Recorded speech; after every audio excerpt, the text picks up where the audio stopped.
Hello, welcome to the 18th lecture of this particular course on surface engineering.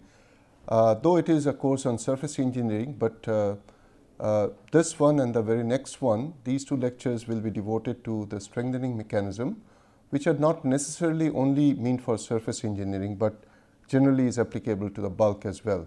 But it's important that we understand these strengthening mechanisms so that we are in a better position to follow the possible interaction of the surfaces with various kinds of mechanical forces.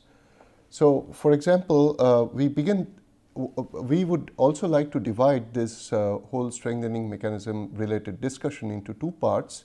The first part today is about metallic materials, where the strengthening or deformability both are primarily related to the ease or otherwise of dislocation movement on the slip planes.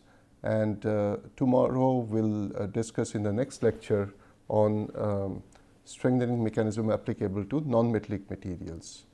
Now, talking about metals and alloys, we are already aware what we are talking about. We are talking about essentially an aggregate where the cations are permeated, cations are arranged in three dimension in regular and repeated manner with a three-dimensional periodicity, and this periodic array is permeated by free electron cloud.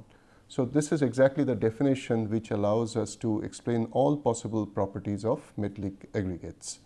Now, the two color codes here essentially mean that, for example, this first part is for the, let's say, this set of strengthening mechanisms, they are typically applicable to single phase materials. So, metals and alloys, which essentially are single phase, whatever is the composition, they remain single phase and they don't undergo any typical phase transformations possible in other alloys, for example, no invariant transformations. Whereas the remaining set of transformations are meant for two or multi-phase material. Of course, it doesn't mean that these kind of strengthening mechanisms of this side cannot be used at all. So, whatever is applicable to the single phase strengthening can also be applied to two phase or multi phase materials to some extent. But let's get into the details of it. So,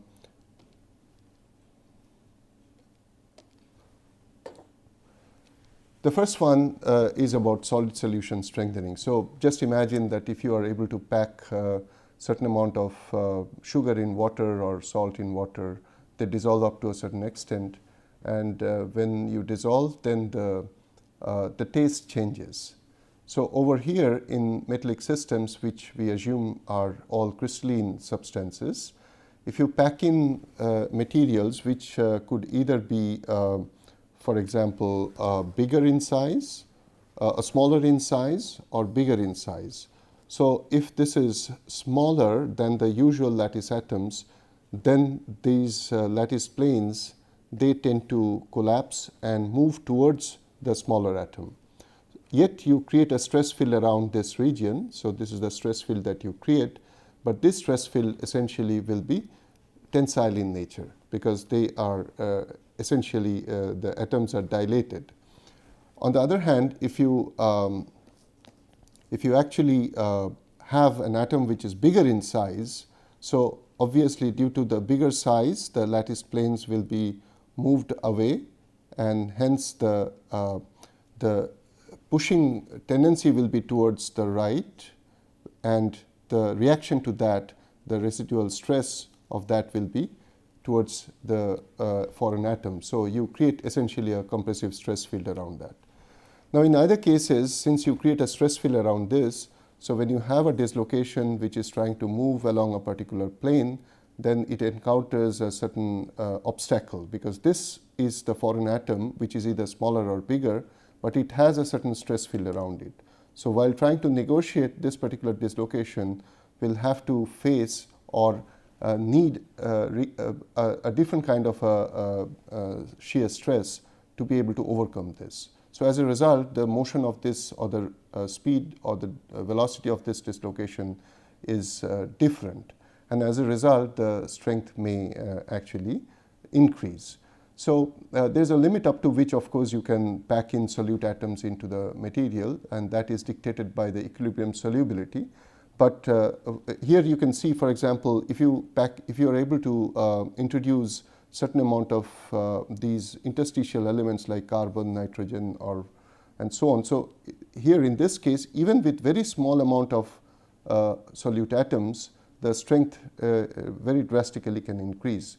But for most of the other elements, actually, the strengthening occurs because of this solid solution strengthening. Now, the other possibility could be, for example, if you introduce deformation. So if you say, for example, you take a roll,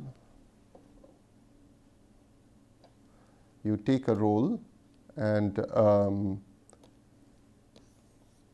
in this, between the two rolls, if you are allowing this stock to be rolled in between, so you squeeze and you deform, and what comes out actually is of smaller thickness compared to this thickness. So in this situation, when such a huge amount of deformation takes place, this is essentially made possible through, again, the dislocation movement.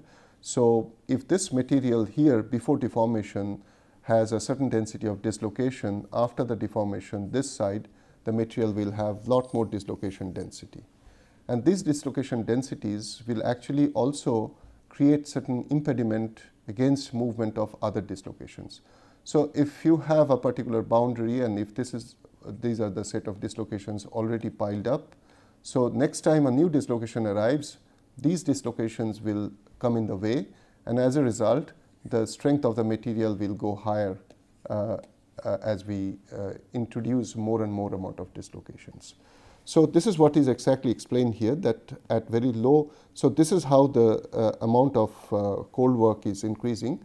Of course, these deformations are necessarily below the recrystallization temperature, otherwise there will be dynamic recrystallization or annihilation of dislocations. But if the deformation is done below the recrystallization temperature, so for example, at a given, in a given condition, as we deform, so this is the typical stress strain diagram. This is the yield stress, this is the tensile strength, and then the stress drops and eventually material fails here.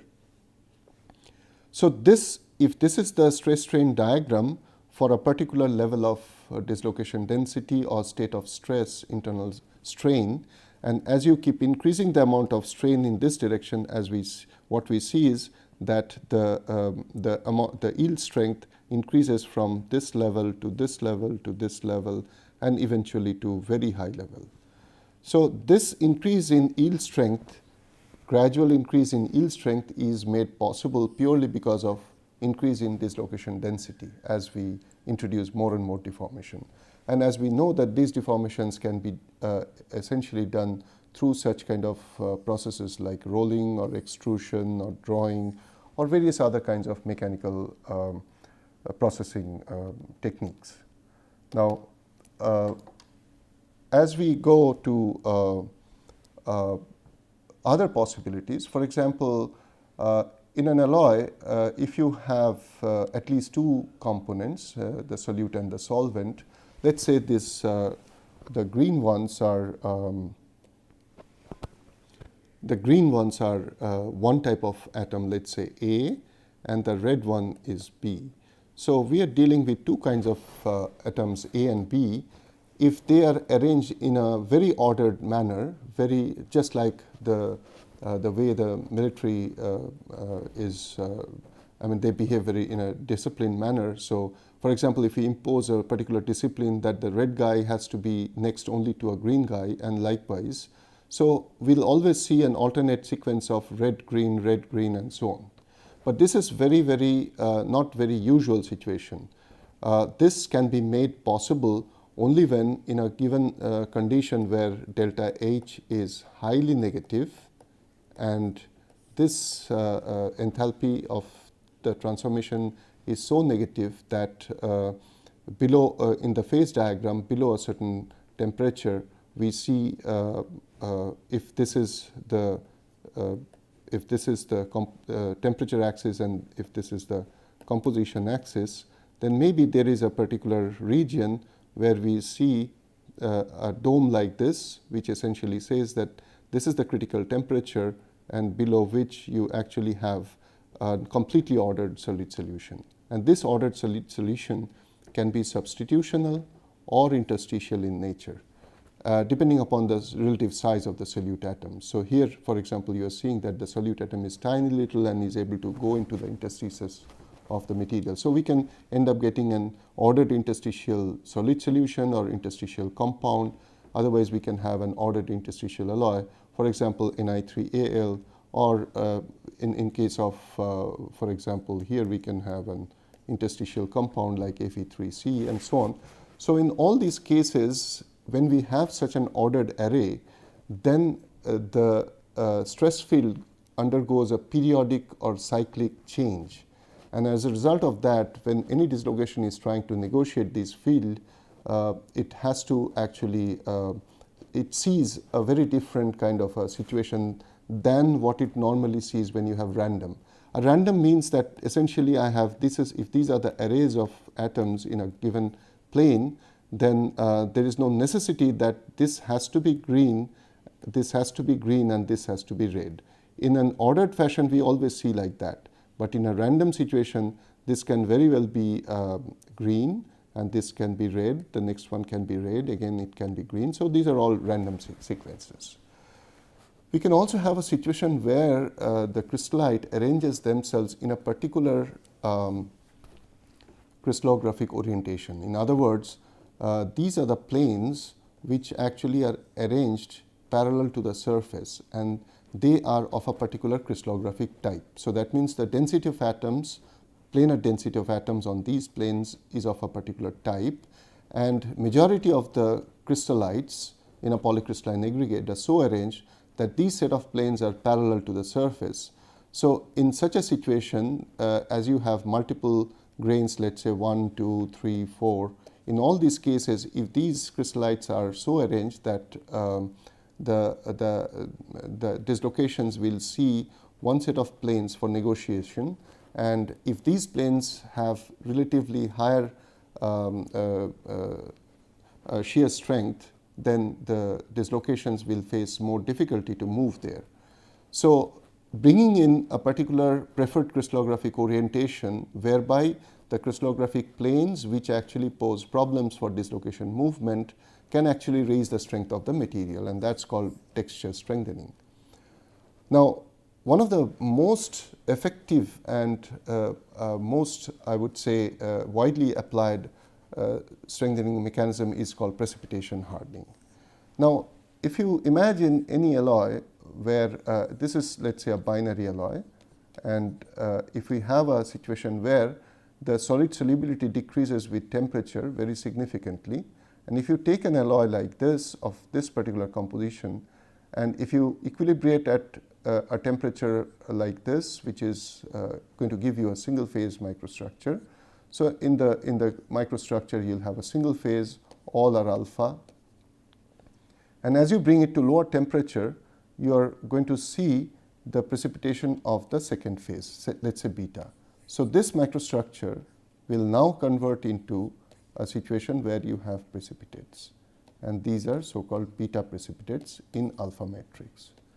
So in a situation where you have these alpha and beta precipitates appearing into the matrix of alpha, usually this is nothing unusual, this is most usual, but a special subset of these kind of precipitates which also are able to maintain coherency, or the precipitate which are coherent with the matrix, they actually they actually can offer a very high strengthening as a function of time in this kind of an aging treatment. So if you consider this to be a particular alloy, typically this is very well known in aluminum 4.5% copper alloy, or the duralumin alloy.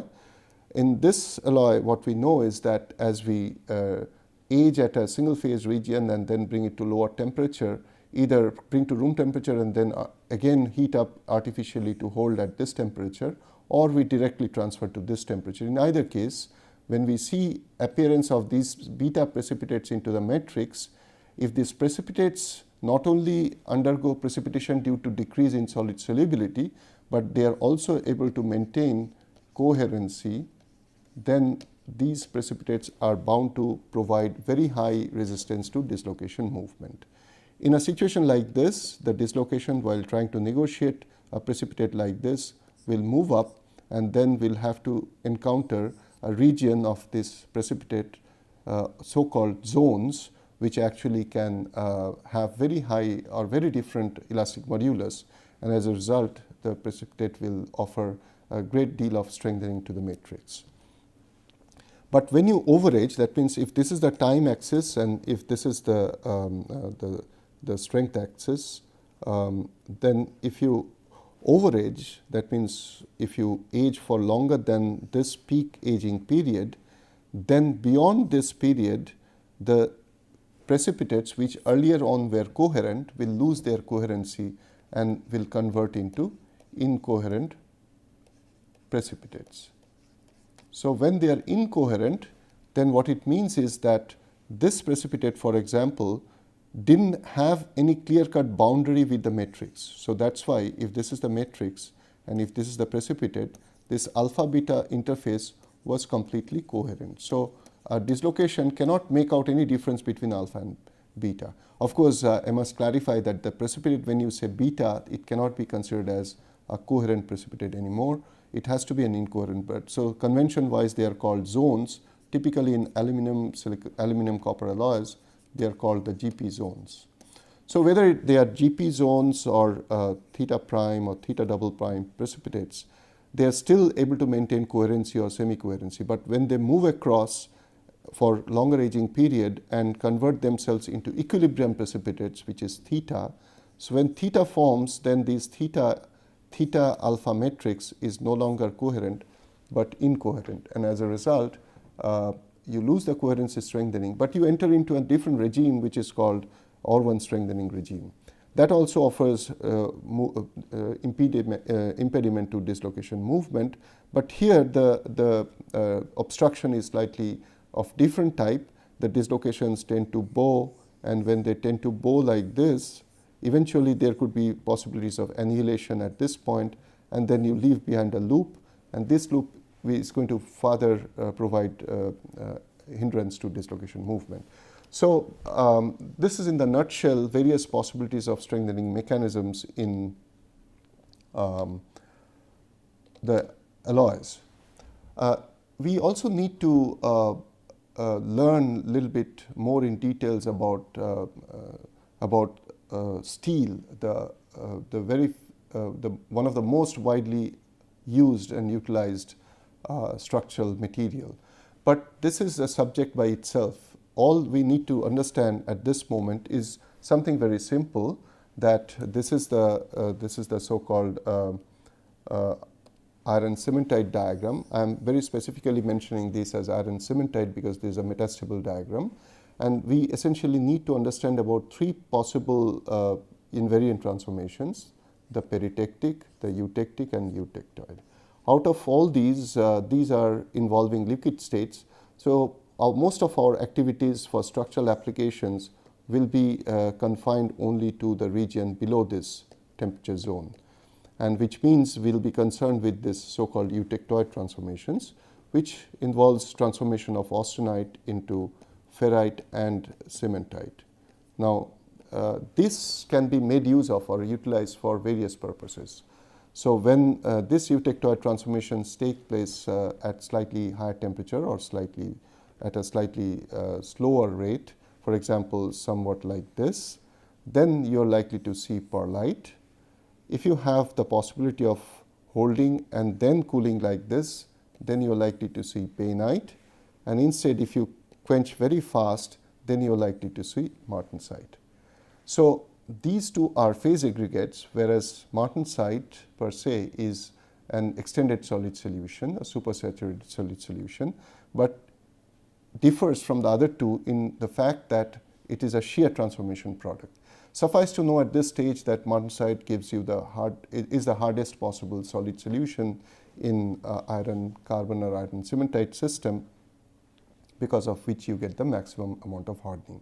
So even on surface, depending on whether you have perlite or bainite or martensite, the mechanical properties at the surface is going to be vastly different. And in fact, taking advantage of this situation,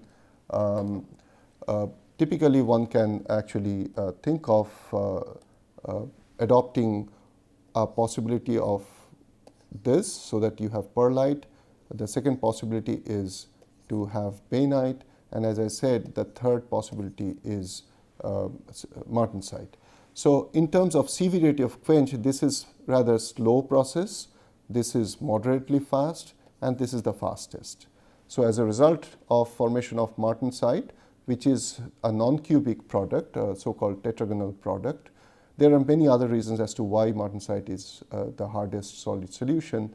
You actually can convert the surface of steel to very high, to make it very, very strong and wear resistant and so on. You may also like to bring in certain changes in the as hardened condition, and particularly for alloy steel, you may actually like to convert this martensite into what is known as the tempered martensite. And most importantly, apart from tempered martensite, what you also can bring in also are called the alloy carbides. So when you bring in these alloy carbides, you actually see a further strengthening possibility. So if this is the so-called Vickers hardness and this is the time at an isothermal temperature T1, so typically after martensitic hardening, you will see that the hardness actually will constantly decrease, but then there could be a possibility of another hump coming. And this is the so-called fourth stage of tempering, which gives rise to these alloy carbides. And this is called secondary hardening also. But then this is prerogative of the alloy steels, not generally any kind of steel.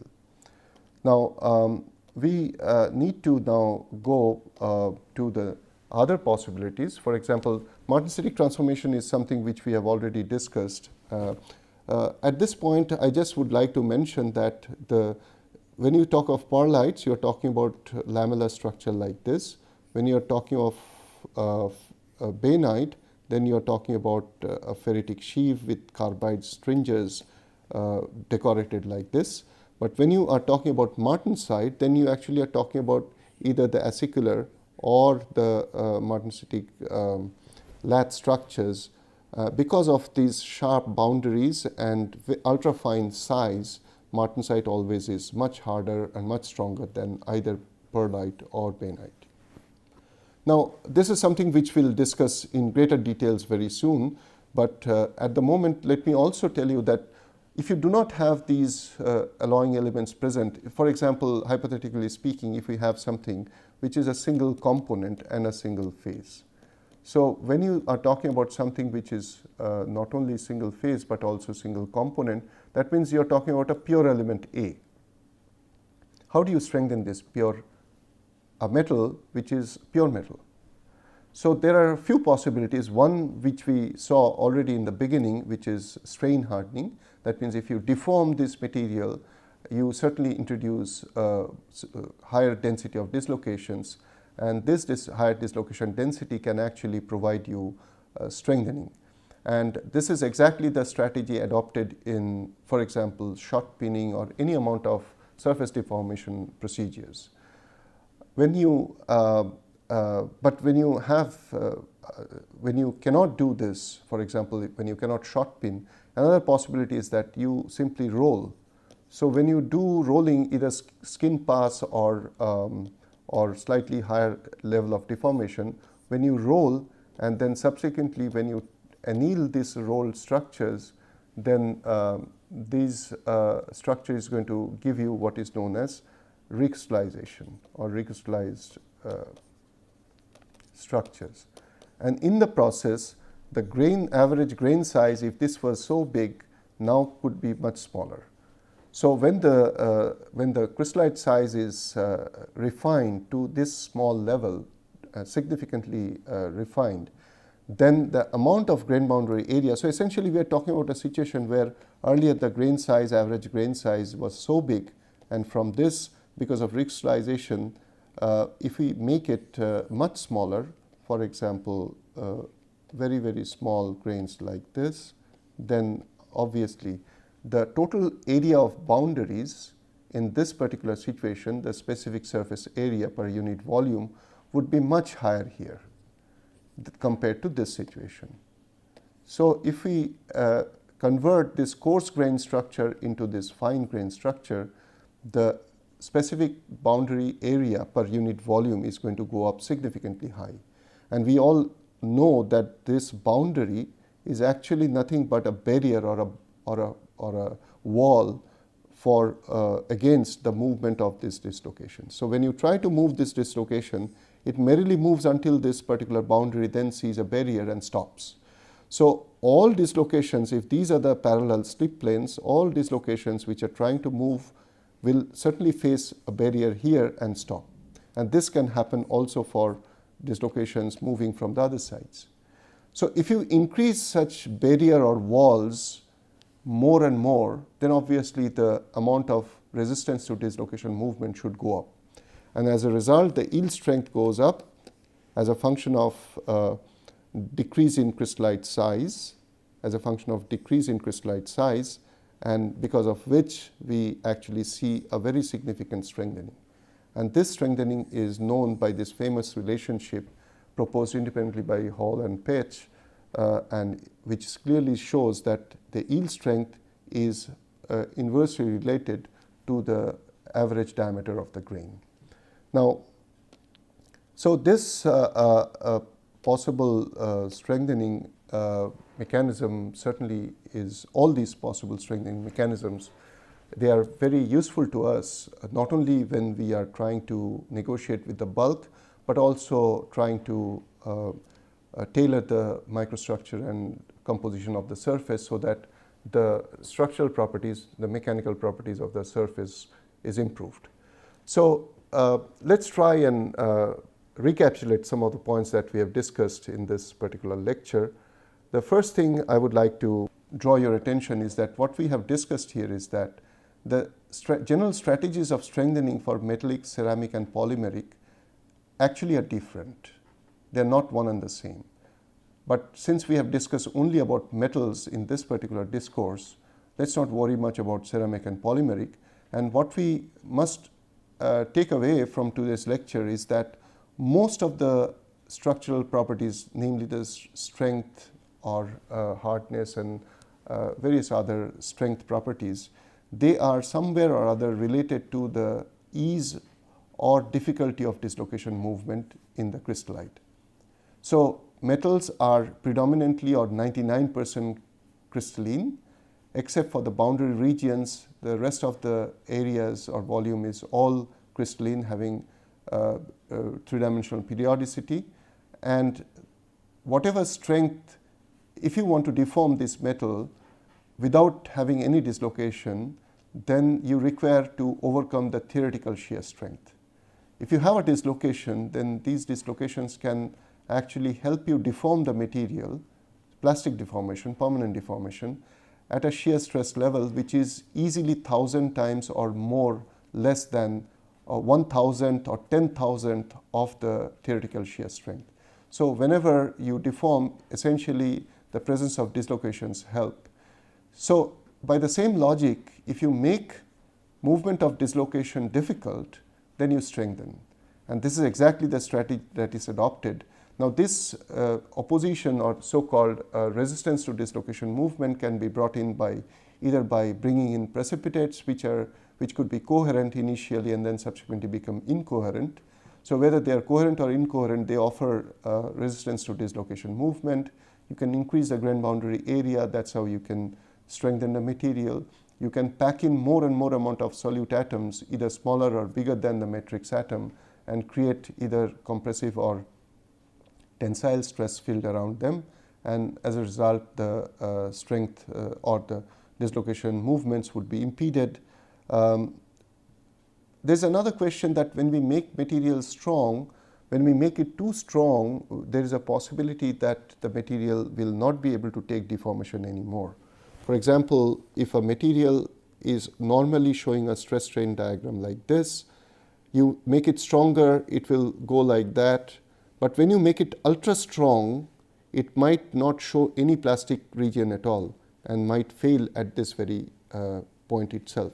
So it's not enough that we only increase the yield strength or so-called tensile strength. We also have to make sure that there is sufficient amount of plasticity involved, or plasticity or plastic deformation possible. So we have to play look for a compromise between strengthening and sacrificing ductility or deformability. There are techniques where you actually can have a very good compromise between both strength and toughness. We did briefly mention about the possibilities of strengthening of steel, but I promise that we'll very soon go into another lecture where we'll discuss in greater details about strengthening mechanisms of steel, and nonmetals will be discussed. The strengthening of nonmetals will be discussed in the very next lecture. Thank you very much.